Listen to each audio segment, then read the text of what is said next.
the greedy king's golden prison. Long ago, in a faraway land, there stood a kingdom unlike any other. Its name was Aurelia, and it was built upon mountains of gold and rivers of diamonds. The streets shimmered with precious stones, and the palace towers were plated with purest gold.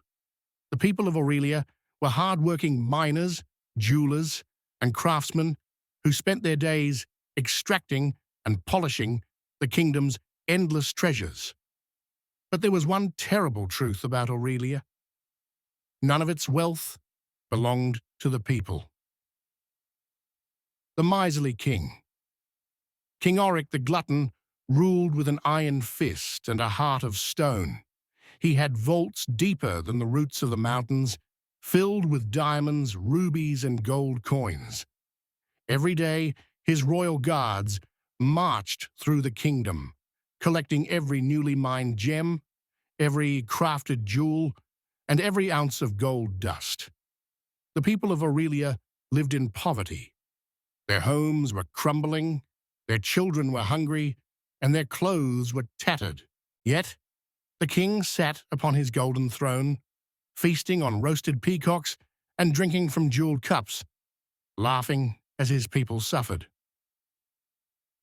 The old sage's warning. One evening, an old sage named Elara hobbled into the grand hall where the king was counting his diamonds.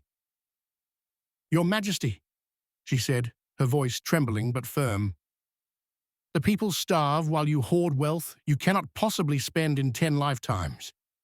A kingdom is only as strong as its people. If you do not share, Aurelia will fall."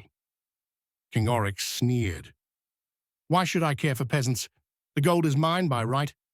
Guards, throw this beggar out."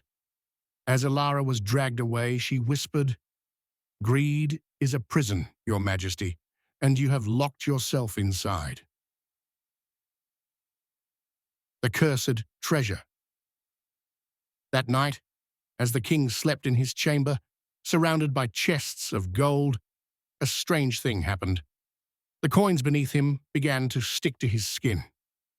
He woke with a start, only to find his fingers fused to the gold, his arms sinking into piles of coins as if they were quicksand. "What sorcery is this?" he screamed, struggling to break free. But the more he fought, the deeper he sank. The diamonds on his crown began to grow, wrapping around his head like a cage. The gold slithered up his legs, hardening into solid metal. By morning, King Auric was no longer a man. He had become a golden statue, forever trapped in his own treasure. The liberation of Aurelia. When the people discovered their king's fate, they did not mourn. Instead, they opened the vaults and shared the wealth. Farmers bought new land, children were fed, and the kingdom flourished like never before.